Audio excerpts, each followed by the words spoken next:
যে গুণগুলো সাধারণত মানুষের অঙ্গ প্রত্যঙ্গ দ্বারা প্রকাশ হয় তার বিস্তারিত আলোচনা। 1 নম্বর, অন্তরের 4টি গুণা। অন্তর দ্বারা 4টি গুণা প্রকাশ হয়। 1 নম্বর হচ্ছে অন্তরের দ্বারা কুফরি বা শিরিক আকীদা পোষণ করা।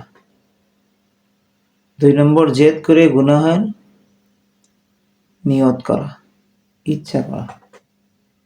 3 নম্বর, আল্লাহ রাব্বুল আলামিনকে ভয় না করা। 4 নম্বর, আল্লাহ তাআলার রহমত হতে নিরাশ হয়ে যাওয়া।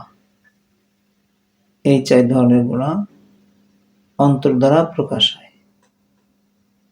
2 নম্বর হচ্ছে যে গুনাহগুলা মুখের দ্বারা প্রকাশ পায়, অর্থাৎ মুখের দ্বারা 4টি গুনাহ প্রকাশ পায়। 1 নম্বর হচ্ছে মিথ্যা সাক্ষী দেওয়া।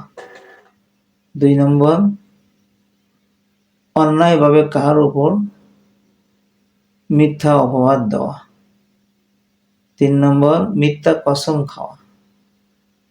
4 নম্বর, জাদুটোনা করা। এই 4টি গুনাহ মুখের দ্বারা প্রকাশ হয়। অন্তরে 4টি আর মুখের দ্বারা 4টি গুনাহ প্রকাশ পায়।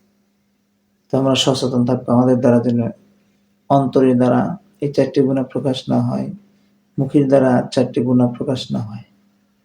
কারণ শয়তান এই সকল গুনাহের মাধ্যমেই আমাদের ঈমানকে ছিনিয়ে নেয়।